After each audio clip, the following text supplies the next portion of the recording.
ಆತ್ಮೀಯ ವಿದ್ಯಾರ್ಥಿಗಳೇ, ಪುನಃ ಮತ್ತೊಮ್ಮೆ ನಮ್ಮೆಲ್ಲರಿಗೂ ಗ್ರಾಮ ಮೆಥ್ಸ್ ಚಾನಲಕ್ಕೆ ಹಾರ್ದಿಕ ಸ್ವಾಗತ. ಇವತ್ತಿನ ಈ ಒಂದು ವಿಡಿಯೋಕ್ಕೆ ಯಾರೆಲ್ಲ ವಿದ್ಯಾರ್ಥಿಗಳು ಹೊಸದಾಗಿ ಆಗಮಿಸಿದ್ದೀರಿ ಆ ಎಲ್ಲ ವಿದ್ಯಾರ್ಥಿಗಳು ದಯವಿಟ್ಟು ಚಾನಲನ್ನು ಸಬ್ಸ್ಕ್ರೈಬ್ ಮಾಡುವುದರೊಂದಿಗೆ ತಾವು ಒಂದು ಲೈಕ್ ಕೊಡುವುದನ್ನು ಮರೆಯಬಾರದು ಅಂತ ವಿನಂತಿಸಿಕೊಳ್ಳುತ್ತಾ ಇವತ್ತಿನ ಈ ಒಂದು ವಿಡಿಯೋದ ಕಡೆ ಹೋಗೋಣ. ಈಗಾಗಲೇ ಅಭ್ಯಾಸ 9.1 exercise 9.1 in some applications of ಟ್ರಿಗ್ನೋಮೆಟ್ರಿಯಲ್ಲಿ ಅಂದರೆ ತ್ರಿಕೋನಮಿತಿಯ ಕೆಲವು ಅನ್ವಯಗಳು ಈ ಅಧ್ಯಾಯದಲ್ಲಿ ಕನಿಷ್ಠ ನಾವು 6 ಲೆಕ್ಕಗಳನ್ನು ಈಗಾಗಲೇ ಸಮಾಪ್ತಿಗೊಳಿಸಿಕೊಂಡಿತ್ತು. ಈ ವಿಡಿಯೋದಲ್ಲಿ 7ನೆಯ ಲೆಕ್ಕ ಯಾವ ರೀತಿ ಬಿಡಿಸಬೇಕು ಅನ್ನುವಂಥದ್ದು ಅಧ್ಯಯನ ಮಾಡಿಕೊಳ್ಳೋಣ. ಹಾಗಾದರೆ ವಿದ್ಯಾರ್ಥಿಗಳೇ ವಿಷಯದ ಕಡೆ ಹೋಗೋಣವೇ. ಇಲ್ಲಿ 7ನೇದಾಗಿ from a point on the ground the angles of elevation of the bottom and the top of a transmission tower fixed at the top of a 20-meter high building are 45 degree and 60 degree respectively. Find the height of the tower ಅಂತ ಕೊಟ್ಟರು. ಹಂಗಂದ್ರೆ ಏನು ಅಂತ ಇನ್ನೊಮ್ಮೆ ನೋಡ್ಕೊಳ್ಳೋಣ. ಇಲ್ಲಿ from A point on the ground, ಭೂಮಿಯ ಮೇಲೆ ಒಂದು ಪಾಯಿಂಟ್ ಅನ್ನ ಗುರುತು ಮಾಡಿದ್ದಾರೆ. ಹಾಗಾದ್ರೆ ನಾವಿಲ್ಲಿ ಒಂದು ಪಾಯಿಂಟ್ ಅನ್ನ ನೋಟ್ ಮಾಡ್ಕೊಳ್ಳೋಣ. ಇದಕ್ಕೆ ಎ ಅಂತ ಕರೆಯೋಣ. On the ground, the angle of elevation of the bottom and the top of a transmission tower fixed at the top of a 20-meter high building. ಈ ಬಿಂದುವಿನಿಂದ ನಾವು ಇಲ್ಲೊಂದು ಕಟ್ಟಡವನ್ನು ತೆಗೆಯೋಣ. ಇದರದ್ದು ಹೈಟ್ ಎಷ್ಟು ಅಂತಂದ್ರೆ 20 ಮೀಟರ್ ಹೈಟ್ ಇದೆ. ಈ ಒಂದು ಕಟ್ಟಡದ ಎತ್ತರ, height of the building, so is the height of 20 meter. 20 metre ಎತ್ತರದ ಒಂದು ಕಟ್ಟಡ. ಅದರ ಮೇಲೆ ಏನ್ ಮಾಡಿದ್ರು ಅಂತಂದ್ರೆ ಒಂದು ಟ್ರಾನ್ಸ್ಮಿಷನ್ ಟವರ್, ಪ್ರಸರಣೆಯ ಟವರ್ ಅಂತ ಹೇಳ್ತಿದ್ದೀವಿ. ಆ ಪ್ರಸರಣೆಯ ಟವರ್ ಅನ್ನುವಂಥದ್ದು ಇದರ ಮೇಲ್ಗಡೆ ಈ ರೀತಿಯಾಗಿ ಅದನ್ನ ಸ್ಥಾಪನೆ ಮಾಡಿದ್ದಾರೆ ಅನ್ನುವಂಥದ್ದು ಕಲ್ಪನೆ ಮಾಡ್ಕೊಳ್ಳೋಣ. ಬಿಲ್ಡಿಂಗ್ ಮೇಲ್ಗಡೆ ಅದನ್ನ ಫಿಕ್ಸ್ ಮಾಡಿದ್ದಾರೆ ಅಂದ್ರೆ ಇಟ್ಟಿದ್ದಾರೆ ಅಂತ. At the top of a 20 meter high building, so is the R 45 degree and to the 60 degree. ಇಲ್ಲಿ ಮೇಲ್ಗಡೆ ನಾವು ತೆಗೆದುಕೊಂಡಾಗ ಏನಂತ ಹೇಳಿದ್ರು ಅಂತಂದ್ರೆ of the bottom and top ಅಂತ ಕೊಟ್ಟಿದ್ದಾರೆ. ಬಾಟಮ್ ಐಂಡ್ ಟಾಪ್ ಅಂತಿದೆ. ಬಾಟಮ್ ಕೆಳಗೆ, ಟಾಪ್ ಅಂದ್ರೆ ಮೇಲೆ. ಕೆಳಗೆ ನೋಡಿದಾಗ ಎಷ್ಟಿತ್ತು ಅಂತಂದ್ರೆ 45 ಡಿಗ್ರಿ ಆಯಿತು. ಇನ್ನು ತುದಿಯನ್ನು ನೋಡಿದಾಗ ಇದೇ ಪಾಯಿಂಟ್ ಮೇಲೆ ತಗೊಂಡು top of the tower, so is ಇಲ್ಲಿ ಅದು ಎಷ್ಟು ಡಿಗ್ರಿ ಆಗುತ್ತೆ ಅಂದ್ರೆ so is there 60 degree respectively. Find the height of the tower. ಹಾಗಾದ್ರೆ ಟವರದ ಎತ್ತರ ಎಷ್ಟು? So is the building BC. CD is height of the tower. BC is height of the 20 meter building. And angle BAC equal to 45 degree. Angle BAD equal to 60 degree. The given problem. So is there in Kannada 20 meter ಎತ್ತರದ ಕಟ್ಟಡ ಒಂದರ ಮೇಲೆ ಸ್ಥಾಪಿಸಲಾದ ಪ್ರಸರಣೆಯ ಗೋಪುರ ಒಂದರ ಮೇಲ್ತುದಿ ಮತ್ತು ಬಾಲಗಳನ್ನು ನೆಲದ ಮೇಲಿನ ಒಂದು ಬಿಂದುವಿನಿಂದ ಎಷ್ಟು ನೋಡಿದಾಗ ಉನ್ನತ ಕೋನಗಳು ಕ್ರಮವಾಗಿ 60 ಡಿಗ್ರಿ, ಆನಂತರ 45 ಡಿಗ್ರಿ ಇವೆ ಅಂತ.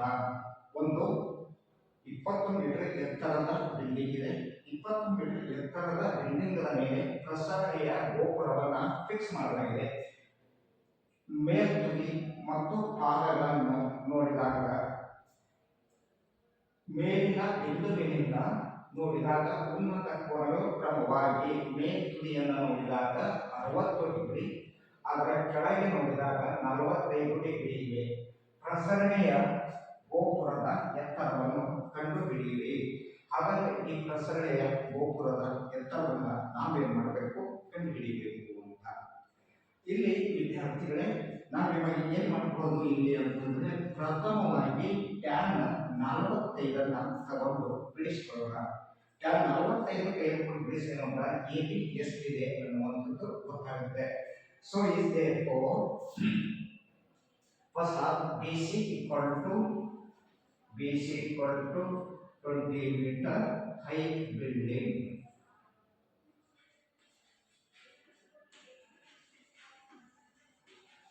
ಕಟ್ಟಡದ ಎತ್ತರ.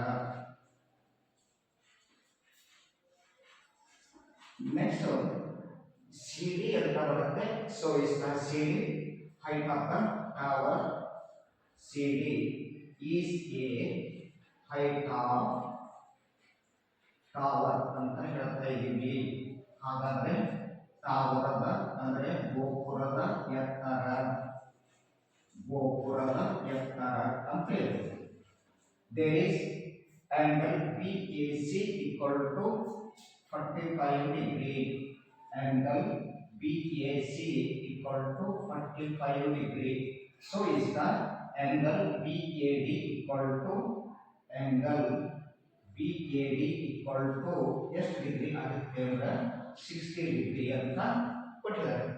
ಇಲ್ಲಿ ಮೊದಲು ನಾವು ಏನ್ ಮಾಡೋಣ ಅಂತಂದ್ರೆ ಟ್ಯಾನ್ 45 ತೆಗೆದುಕೊಂಡು ಬಿಡಿಸ್ಕೊಳ್ಳೋಣ. ಹಾಗಾದ್ರೆ tan 45 degree equal to tan 45 ತೆಗೆದುಕೊಂಡಾಗ opposite side so is the BC adjacent side AB ಅಂತ ಆಗುತ್ತೆ. therefore BC upon AB. BC tan 45 ಅಂದ್ರೆ ಜಸ್ಟ್ 1 ಅಂತ ಹೇಳ್ತೀವಿ. ಹಾಗಾದ್ರೆ 1 ಅಂತ ಇಲ್ಲಿ BC ಅಂದ್ರೆ height of the building, so is the 20 meter high building. Therefore 20 upon AB into 1 AB equal to 20 into 1 20. So is the AB equal to 20 meter. AB equal to ಎಷ್ಟು metre ಬಂತು ಅಂದ್ರೆ 20 metre ಬಂತು. ಹಾಗಾದ್ರೆ ನಾವಿಲ್ಲಿ ಏನ್ ಮಾಡೋಣ ಅಂದ್ರೆ ಟ್ಯಾನ್ 60 ಡಿಗ್ರಿಯನ್ನ ತೆಗೆದುಕೊಂಡು ಬಿಡಿಸಿಕೊಳ್ಳೋಣ. ಟ್ಯಾನ್ 60 ಡಿಗ್ರಿ ತೆಗೆದುಕೊಂಡಾಗ so is tan 60 degree. Tan 60 degree ಅಂದ್ರೆ BD ಅಪಾನ AB ಅಂತ ಬಂತು. BD ಅಪಾನ AB ಅಂತ ಬಂತು. So is the tan 60 degree 0 30 45 60.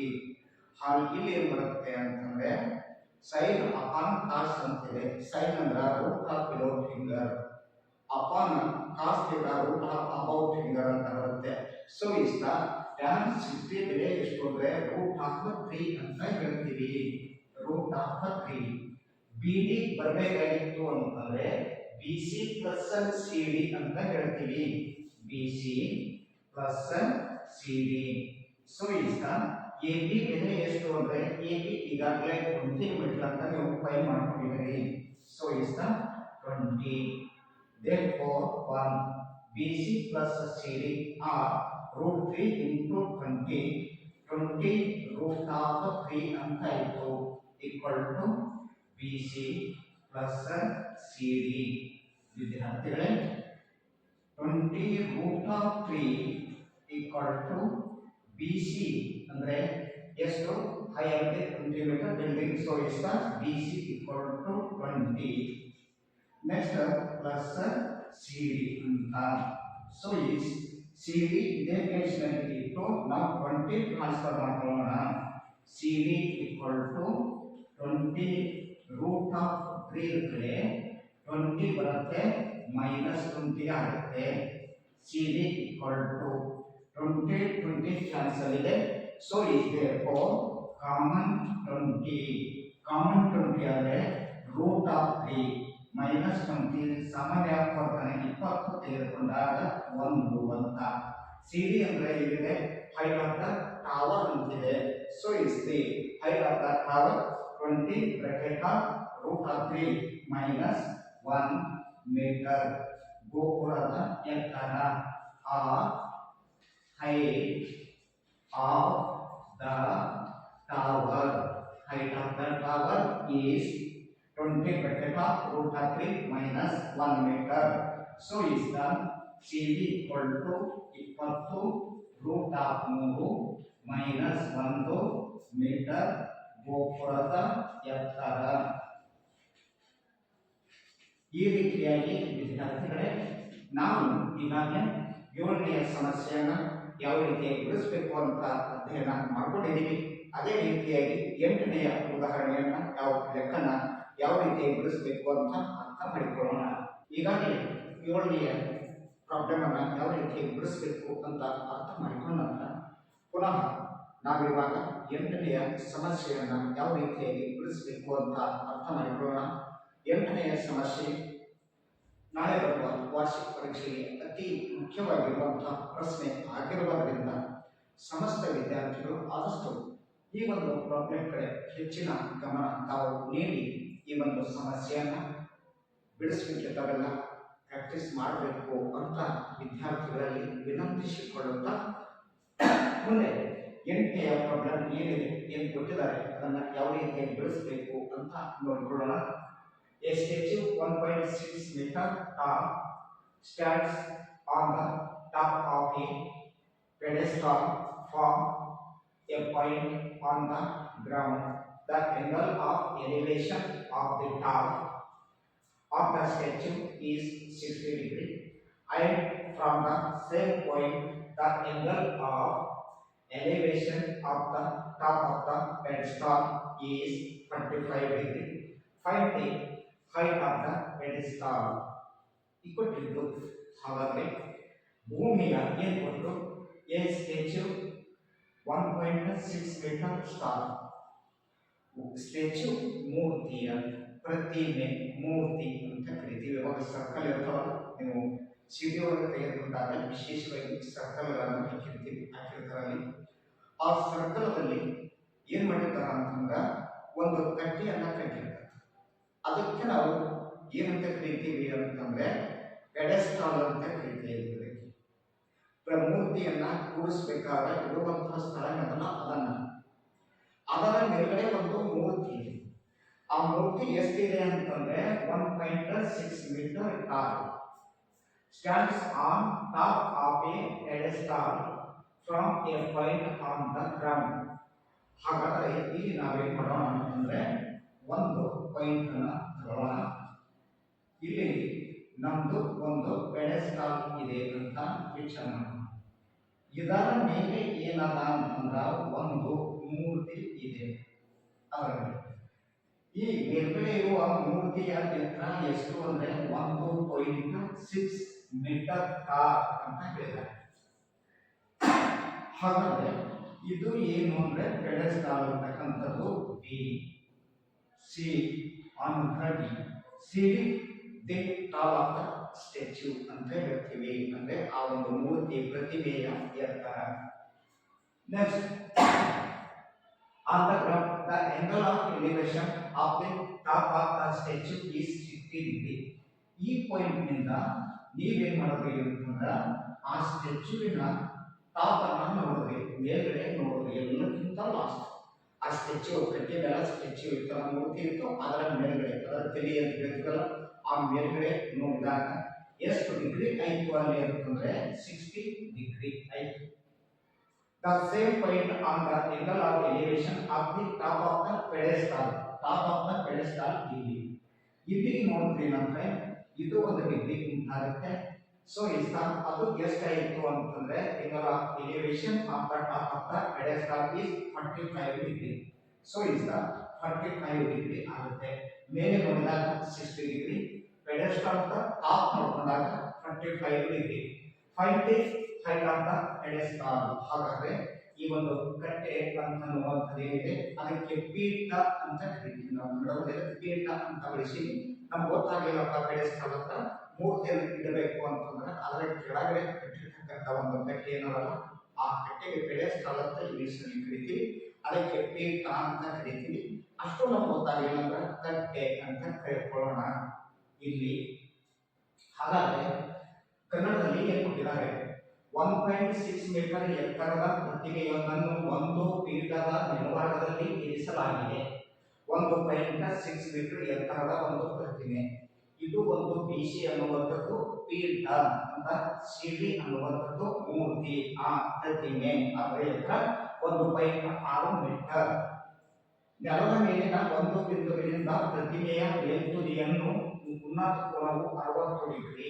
ನೆಲದ ಮೇಲಿರುವ ಒಂದು ಬಿಂದುವಿನಿಂದ ಪ್ರತಿಮೆಯ ಮೇಲ್ತುದಿಯ ಉನ್ನತ ಕೋನವು 60 ಡಿಗ್ರಿ ಮತ್ತು ಅದೇ ಬಿಂದುವಿನಿಂದ ಪೀಠದ ಮೇಲ್ತುದಿಯ ಉನ್ನತ ಕೋನವು 45 ಡಿಗ್ರಿ ಆಗಿದೆ. ಅದೇ ಬಿಂದುವಿನಿಂದ ಪೀಠ ಇದೆ, ಇದರ ಉನ್ನತ ಕೋನವು ಮೇಲ್ಭಾಗಕ್ಕೆ ನೋಡಿದಾಗ 45 ಡಿಗ್ರಿ ಆಗಿದೆ. ಪೀಠದ ಎತ್ತರವನ್ನು ಕಂಡುಹಿಡಿಯಿರಿ. ಹಾಗಾದರೆ BCA ಈಕ್ವಲ್ ಟು ಎಷ್ಟು ಅಂತ ನಾವು ಫೈಂಡ್ ಮಾಡಬೇಕು. So is CD equal to 1.6 meter. A statue ಅಂತ ಹೇಳಿದ್ರಲ್ಲಿ, ಹಾಗಾದರೆ 1.6 ಮೀಟರ್ ಎ ಸ್ಟ್ಯಾಚ್ಯೂ ಟಾಲ್. ಮೂರ್ತಿಯ ಎತ್ತರ ಎಷ್ಟಿದೆ ಅಂತಂದ್ರೆ 1.6 ಮೀಟರ್ ಅಂತ ಮೂರ್ತಿಯ ಎತ್ತರ. BC ಎ ಪೆಡೆಸ್ಟಾಲ್ ಅಂತ ಕರೀತೀವಿ. BC ಈಸ್ ಎ ಪೆಡೆಸ್ಟಾಲ್ ಅಂತ ಕೊಟ್ಟಿದ್ದಾರೆ. ಸೊ ಈಸ್ ದ ಪೆಡೆಸ್ಟಾಲ್, ಪೀಠದ ಎತ್ತರ ಅಂತ ನೋಡ್ಕೊಂಡಿದ್ದೀವಿ. Next, so is angle of BAC 45 degree.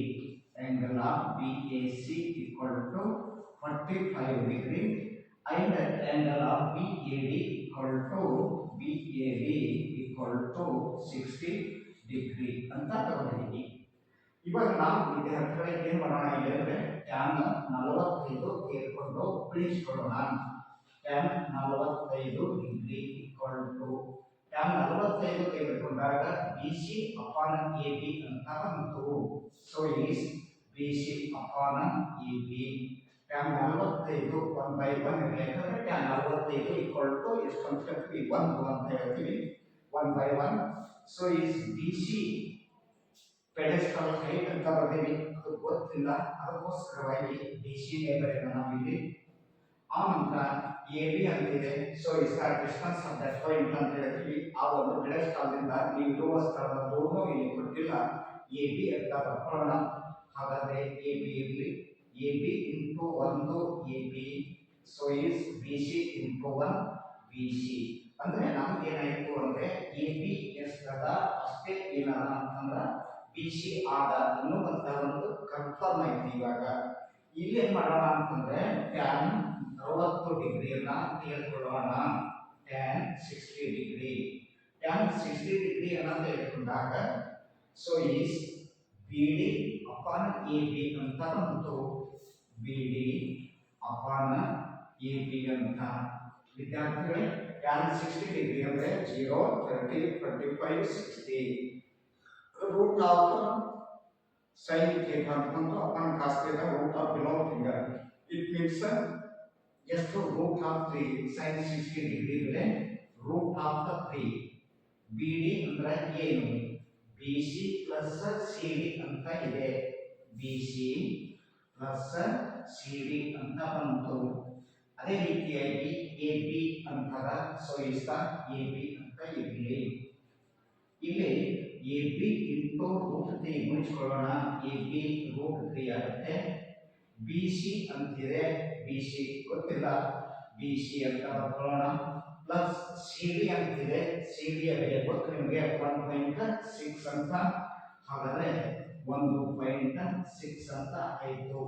ಇಲ್ಲಿ ವಿದ್ಯಾರ್ಥಿಗಳೇ AB root of 3 equal to BC ಅಲ್ಲ, BC ನಾವಿಲ್ಲಿ ಏನು ಮಾಡ್ಕೊಳ್ಳೋಣ ಅಂತಂದ್ರೆ ಸೊ ಇಸ್ ದ AB ಅಂತ ಕರೆಯೋಣ, ಅಥವಾ ABD BC ಅಂತ ಕರೀರಿ. ನೀವು ಯಾವ ರೀತಿ ಬೇಕಾದ್ರೆ ಇದೆಯಲ್ಲಿ ಬದಲಾವಣೆಗೊಳಿಸ್ಕೊಳ್ಬಹುದು.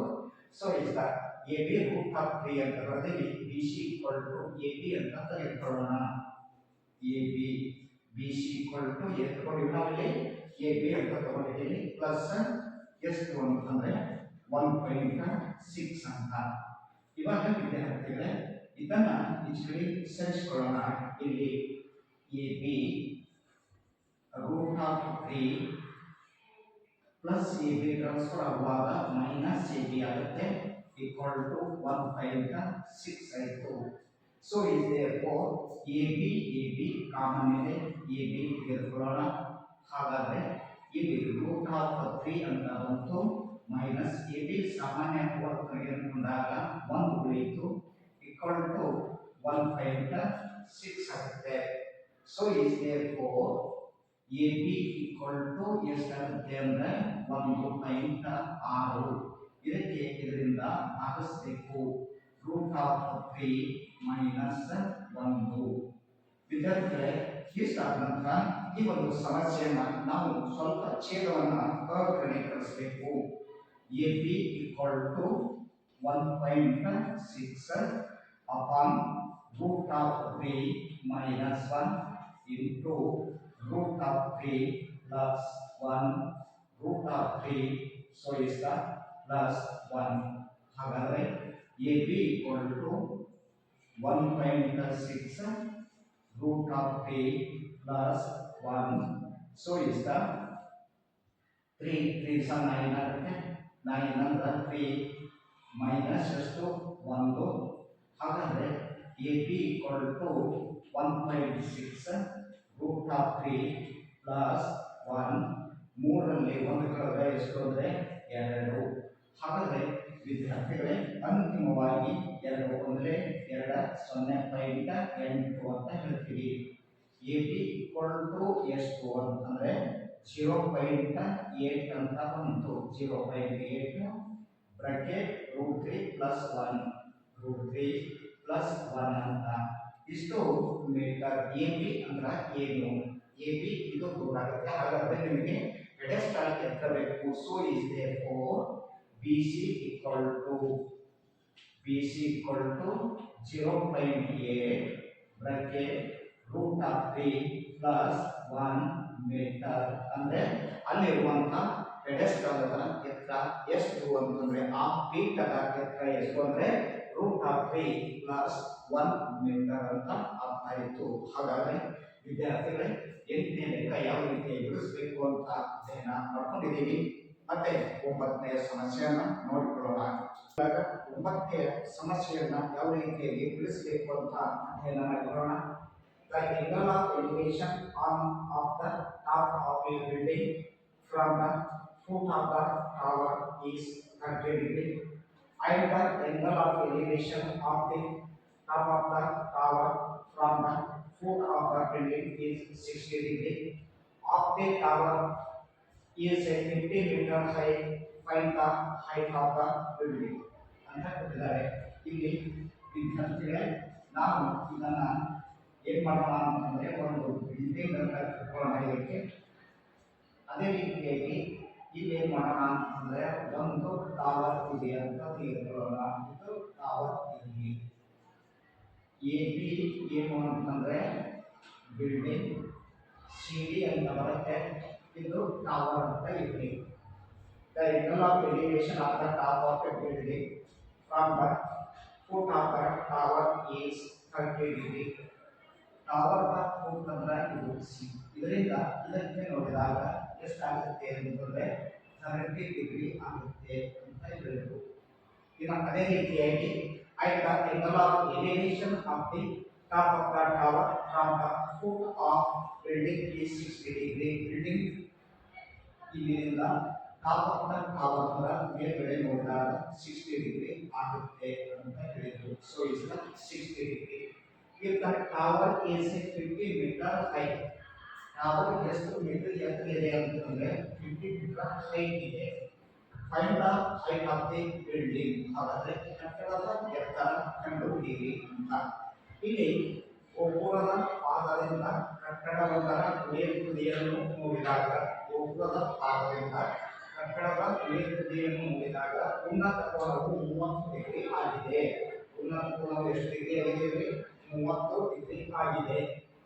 ಮತ್ತು ಕಟ್ಟಡದ ಪಾದದಿಂದ ಗೋಪುರದ ಮೇಲ್ತುದಿಯನ್ನು ನೋಡಿದಾಗ ಉನ್ನತ ಕೋನವು 60 ಡಿಗ್ರಿ ಇದೆ. ಕಟ್ಟಡದ ಪಾದದಿಂದ ಗೋಪುರದ ಮೇಲ್ತುದಿಯನ್ನು ನೋಡಿದಾಗ ಊಟದ ಎಷ್ಟರ 60 ಮೀಟರ್ ಇದೆ. ಗೋಪುರದ ಎತ್ತರ 50 ಮೀಟರ್ ಇದ್ದರೆ ಗೋಪುರದ ಎತ್ತರ 50 ಮೀಟರ್ ಕೊಟ್ಟಿದ್ದಾರೆ. ಕಟ್ಟಡದ ಎತ್ತರ ಎಷ್ಟು ಅಂತ ಕೊಟ್ಟರು. So is CD equal to 50 meter height of the tower. ಗೋಪುರದ ಎತ್ತರ ಎಷ್ಟು ಅಂತಂದ್ರೆ 50 ಮೀಟರ್ ಅಂತ. Next AB equal to, it means AB is a height of the building ಅಂತ ಹೇಳ್ತೀವಿ. ಹಾಗಾದ್ರೆ ಇಲ್ಲಿ ಕಟ್ಟಡದ ಎತ್ತರ ಎಷ್ಟು ಅಂದ್ರೆ ಗೊತ್ತಿಲ್ಲ, ಅದಕ್ಕೆ BC is a height of the building ಅಂತ ಬರಬೇಕು. ಸೊ ಈಗ CAD ಎಷ್ಟಿದೆ? angle CAD equal to ಎಷ್ಟು ಅಂದ್ರೆ CAD 60 degree. So is ACB ಎಷ್ಟು ಅಂದ್ರೆ angle ACB equal to 30 degree. ಇಲ್ಲಿ ನಾವು ಏನು ಮಾಡೋಣ ಅಂತಂದ್ರೆ, ಇವಾಗ ಈ ರೇಖೆಯನ್ನ ನೇರವಾಗಿ ಪ್ಯಾರಲಲ್ ಆಗಿ ರೇಖೆಯನ್ನ ಡ್ರಾ ಮಾಡಿಕೊಂಡಾಗ ವಿದ್ಯಾರ್ಥಿಗಳೇ AB ಇಲ್ಲಿ ನಾವು ಏನು ಮಾಡೋಕ್ಕೆ ಸಾಧ್ಯ ಅಂತಂದ್ರೆ, ಸೊ ಈಗ 50 ಮೀಟರ್ದಲ್ಲಿ ನಾವು 60 ಡಿಗ್ರಿಯನ್ನು ತೆಗೆದುಕೊಂಡು ಬಿಡಿಸಬೇಕು ಅಂತ ತಿಳ್ಕೊಳ್ಳೋಣ. ಇಲ್ಲಿ 60 ಡಿಗ್ರಿಯನ್ನು ತೆಗೆದುಕೊಂಡು ಬಿಡಿಸಿಕೊಂಡಾಗ ಸೊ ಈಗ ಟ್ಯಾನ್ 60 ಡಿಗ್ರಿ ಅಂತ ಇರಲಿ, ದೇರ್ ಈಸ್ ಟ್ಯಾನ್ 60 ಡಿಗ್ರಿ ಅಂತ ತೆಗೆದುಕೊಂಡಾಗ 60 ಅಂತಂದ್ರೆ ಟ್ಯಾನ್ 60 ಅಂತಂದ್ರೆ ಸೊ ಈಗ DC ಅಂತ ಉಂಟು. ದೇರ್ ಈಸ್ DC ಅಪಾನ್ ಏನಂತ ಹೇಳ್ತೀವಿ ಅಂತಂದ್ರೆ AC ಅಂತ ಹೇಳ್ತಾ ಇದ್ದೀವಿ. ಸೊ ಈಗ AC ಟ್ಯಾನ್ 60 ಡಿಗ್ರಿ ಅಂದ್ರೆ ಈಗ 50√3 DC ಅಂದ್ರೆ ಎಷ್ಟು ಅಂತ ಹೇಳ್ತಾ ಇದ್ದೀವಿ ನಾವು ಅಂತಂದ್ರೆ 50 ಮೀಟರ್ ಅಂತ ಕೊಟ್ಟಿದ್ದಾರೆ. ಹಾಗಾದ್ರೆ 50 ಆಯಿತು ಅಪಾನ್ AC ಇವೆರಡು ಮಧ್ಯದಲ್ಲಿರುವಂತ ಅಂತರ, ಬಿಲ್ಡಿಂಗ್ಗಳ ಮಧ್ಯದಲ್ಲಿರುವಂತ ಅಂತರ ಗೊತ್ತಿಲ್ಲ. AC ಅಂತ ಬರೆಯೋಣ. AC equal to ಎಷ್ಟಾಗುತ್ತೆ ಅಂತಂದ್ರೆ AC ಇಂಟು √3 ಆಗುತ್ತೆ. AC ಇಂಟು √3 50 ಅಂತ ಬಂತು. ಹಾಗಾದ್ರೆ AC equal to 50 ಅಪಾನ್ √3 ಅಂತ ಆಯಿತು. ಸೊ ಈಗ ನಂಬರ್ 1 ಅಂತ ಇದೆ. ಇನ್ನು ಅದೇ ರೀತಿಯಾಗಿ ವಿದ್ಯಾರ್ಥಿಗಳೇ BCA ಅಂತ ತೆಗೆದುಕೊಂಡಾಗ ನಾವಿಲ್ಲಿ BCA ಅನ್ನು ತೆಗೆದುಕೊಳ್ಳೋಣ. ಸೊ ಈಗ tan 30 ಡಿಗ್ರಿ ತೆಗೆದುಕೊಂಡಾಗ AB ಅಪಾನ್ AC ಅಂತ ಬಂತು. AB ಅಪಾನ್ AC ಅಂತ ಬಂತು. tan 30 ಅಂದ್ರೆ ಎಷ್ಟು? 0.30. ಹಾಗಾದ್ರೆ root of below finger root of above finger 1/√3 tan 30 degree ಬೆಲೆ ಎಷ್ಟು? 1/√3. AB ಎಷ್ಟಿದೆ ಅಂತಂದ್ರೆ ಗೊತ್ತಿಲ್ಲ, ಇದರ ಜೊತೆ ನಾವು ಫೈಂಡ್ ಮಾಡಬೇಕು. ಹಾಗಾದ್ರೆ AB AC ಎಷ್ಟಿದೆ ಅಂತಂದ್ರೆ so is the AC equal to 50√3 ಇದೆ. therefore 50√50 ಅಪಾನ್ √3 ಅಂತ. AB into 1 AB into √3 so is the AB into √3 ಅಂತ ಆಯಿತು. ಇದರಿಂದ ಇದಕ್ಕೆ ಗುಣಿಸಿಕೊಳ್ಳೋಣ.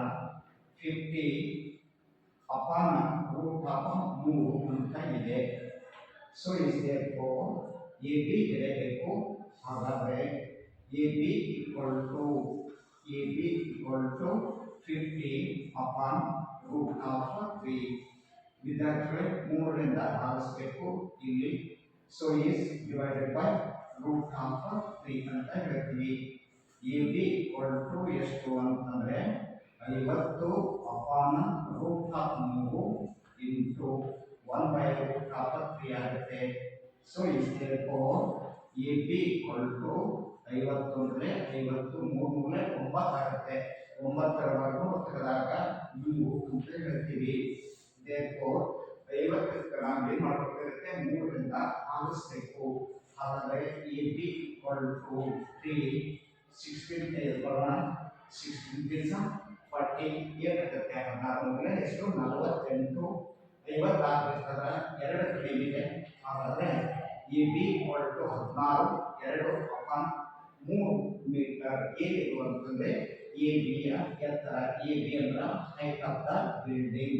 So is the AB equal to 16 2 by root of 3 meter height of the building. Height of the building ಅಂತ ಹೇಳ್ತಾ ಇದ್ದೀವಿ. S ಇಷ್ಟು ಆದ ನಂತರ ವಿದ್ಯಾರ್ಥಿಗಳೇ ಅದೇ AB equal to 16 2/3 ಮೀಟರ್ ಕಟ್ಟಡದ ಎತ್ತರ. ಈ ರೀತಿಯಾಗಿ ನಾವು ಈ ಒಂದು ಸಮಸ್ಯೆಯಲ್ಲಿ ಅಂದರೆ 9ನೆಯ ಸಮಸ್ಯೆಯಲ್ಲಿ ಯಾವ ರೀತಿಯಾಗಿ ಬಿಡಿಸಬೇಕು ಅನ್ನುವಂಥದ್ದು ಅಧ್ಯಯನ ಮಾಡಿಕೊಂಡಿದ್ದೀವಿ. ಇನ್ನು ಉಳಿದಿರುವಂತಹ ಸಮಸ್ಯೆಗಳನ್ನ ಮತ್ತೆ ಮುಂದಿನ ವಿಡಿಯೋದಲ್ಲಿ ಅವುಗಳ ಬಗ್ಗೆ ಅಧ್ಯಯನ ಮಾಡಿಕೊಳ್ಳೋಣ. ಇಂದು 7, 8 ಮತ್ತು 9 3 ಸಮಸ್ಯೆಗಳನ್ನು ಇಂದು ನಾವು ಅಧ್ಯಯನ ಮಾಡಿಕೊಂಡಿದ್ದೀವಿ. ಇನ್ನು ಮುಂದೆ ಇರುವಂತಹ ಸಮಸ್ಯೆಗಳು ಅಂದರೆ ಒಟ್ಟು 15 ಸಮಸ್ಯೆಗಳಿವೆ. ಹಾಗಾದರೆ 10, 11, 12, 13, 14, 15 ಇನ್ನು 6 ಲೆಕ್ಕಗಳು ಮಾತ್ರ ಇದರಲ್ಲಿ ಅಭ್ಯಾಸದಲ್ಲಿ 9.1ರಲ್ಲಿ ಉಳಿದುಕೊಂಡಿವೆ. ಮುಂದಿನ ವಿಡಿಯೋಗಳಲ್ಲಿ ಅವುಗಳನ್ನು ನೋಡಿಕೊಳ್ಳೋಣ. ಅದಕ್ಕೋಸ್ಕರವಾಗಿ ಈ ಒಂದು ಚಾನಲ್ ಒಳಗೆ ಆಗಬೇಕು ಅಂದರೆ ಸಮಸ್ತ SSLCಯ ವಿದ್ಯಾರ್ಥಿಗಳ ಒಂದು ಪಾತ್ರ ಬಹು ಮುಖ್ಯವಾಗಿತ್ತು. ತಮಗೋಸ್ಕರವಾಗಿ ನಾವು ಶ್ರಮಿಸ್ತಾ ಇದ್ದೀವಿ. ನಮ್ಮ ಚಾನಲ್ ಬೆಳವಣಿಗೆಗಾಗಿ ನೀವೆಲ್ಲರೂ ಶ್ರಮಿಸಬೇಕು ಅಂತ ಎಲ್ಲ ವಿದ್ಯಾರ್ಥಿಗಳಲ್ಲಿ ವಿನಂತಿಸಿಕೊಳ್ಳುತ್ತಾ ಮುಂದಿನ ಲೆಕ್ಕಗಳನ್ನು ಮತ್ತೆ ಮುಂಬರುವ ವಿಡಿಯೋದಲ್ಲಿ ಅಧ್ಯಯನ ಮಾಡಿಕೊಳ್ಳೋಣ. ತಮಗೆಲ್ಲ ಈ ಒಂದು ವಿಡಿಯೋ ನೋಡಿದ್ದಕ್ಕಾಗಿ ಅನಂತ ಧನ್ಯವಾದಗಳು.